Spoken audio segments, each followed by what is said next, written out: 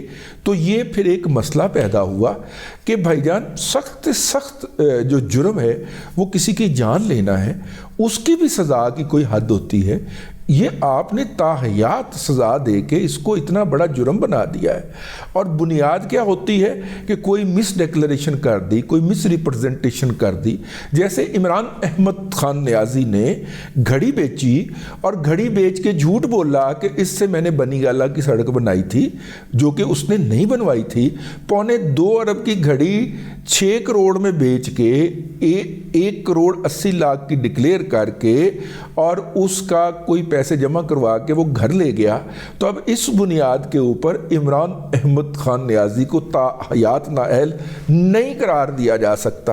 اس نے یہ والی انکم جو تھی یہ اپنے اثاثوں میں شو بھی نہیں کی، نہ ایف بی آر کے سامنے اور نہ ہی کاغذات نامزدگی جب اب تو خیر کر دی ہوگی، لیکن ایف بی آر کے سامنے جو ریٹرن فائل کیے ان کے اندر ظاہر ہی کوئی نہیں کی، کسی گواہی کی ضرورت نہیں ہے، تمام ڈاکومنٹری ایویڈنس موجود ہیں، تو لہٰذا وہ بھی ایک ٹرم کے لیے ہی نااہل ٹھہریں گے۔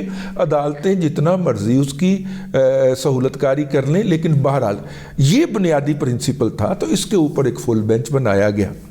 اب اس قانون کا اطلاق ماضی سے، بھئی قانون جب بنے نیا تو اس کا اطلاق آپ ماضی سے نہ کرنے کے اوپر پابندی لگا سکتے ہیں، یہ تو قانون بنا ہی نہیں ہے نا، وضاحت ہی موجود نہیں تھی کہ 62(1)(f) کے تحت اگر کوئی شخص نااہل قرار پائے گا تو اس کی نااہلی کی مدت کیا ہوگی، یہ وہاں پہ قانون میں لکھی ہوئی ہی نہیں تھی۔ اور ایک ہی عدالت عمر عطا بندیال کی سربراہی میں کام کرنے والی اور ان کی پارٹیسپیشن سے کام کرنے والے 2 بینچز نے اس مسئلے کے اوپر 2 مختلف فیصلے دیے۔ ایک کے اندر انہوں نے چونکہ میاں محمد نواز شریف کو تننا تھا تو لہذا ان کو تاحیات نااہل کر دیا۔ فیصل واؤڈا چونکہ اپنا میرا مطلب اپنا بچہ تھا اور اپنے مالکوں کا پالتو تھا، لہذا اس کو 1 ٹرم کے لیے نااہل کیا۔ تو یہ ڈائیکاٹمی ختم کرنے کے لیے، یہ غلط فہمی ختم کرنے کے لیے ایک فل بینچ بنا جس کے اندر 7 ارکان تھے، اور ان 7 ارکان میں سے 6 نے یونینیمسلی یہ کہا کہ قانون سازی کرنا اور قانون کا منشا کیا ہے، قانون کا مطلب کیا ہے، اس کا مقصد کیا ہے، اس بات کی وضاحت کرنا سپریم کورٹ کا حق نہیں ہے، یہ پارلیمنٹ کا پریروگیٹو ہے۔ تو اگر پارلیمنٹ نے کہہ دیا ہے کہ نااہلی 5 سال کے لیے ہوگی تو پھر 5 سال ہی گنا جائے گا۔ سپریم کورٹ کے بھلا 1 رکنی بینچ ہو، بھلے 17 رکنی فل کورٹ ہو، اس کی کوئی حیثیت نہیں ہے جب پارلیمنٹ نے ایک قانون بنا دیا۔ اس قانون کے بننے کے بعد جناب نواز شریف صاحب جو ہیں ان کی راستے کے اندر موجود آخری رکاوٹ بھی ختم ہو گئی، جس کے تحت انہوں نے جو ہے وہ 4تھی مرتبہ وزیر اعظم بننا ہے۔ اچھا، یہ فیصلہ جب آیا ہے تو فیصلے کے 10 منٹ تک تو پٹواریاں ہوش ہی نہ آئی۔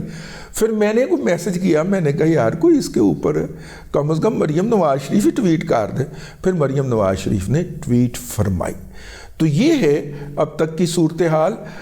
نواز شریف صاحب جو ہیں وہ 4تھی دفعہ وزیر اعظم بننے کے لیے پوری طرح تیار ہو چکے ہوئے ہیں، اور ان کے راستے کے اندر جتنے بھی کانٹے بچھائے تھے اور جنہوں نے بچھائے تھے، کسی کے کہنے پہ بھی بچھائے ہوں، لیکن وہ کانٹے ایک ایک کر کے چن لیے گئے ہیں۔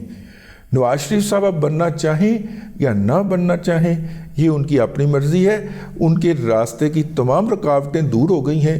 جاتے جاتے میاں صاحب سے ایک فرمائش کر دیں، میاں صاحب وزیر اعظم بننا ہے انشاءاللہ آپ نے، اور وزیر اعظم بن کے آپ نے انشاءاللہ ہر اس شخص کو چھٹی کا دودھ یاد دلانا ہے جس نے آپ کی حمایت کی تھی، اور مجھے امید ہے کہ خاکسار کو بھی آپ جیل بھیجیں گے اور آپ کے زیر اہتمام گورنمنٹ جو ہے وہ آنکھوں میں آنسو لا کے جیل بھیجے گی، لیکن یار سانو بھی اسے کوٹری 'چ رکھنا جی آپ کو رکھا گیا تھا. ٹھیک ہے، اتنی کی فرمائی تو ہم کر سکتے ہیں نا آپ سے.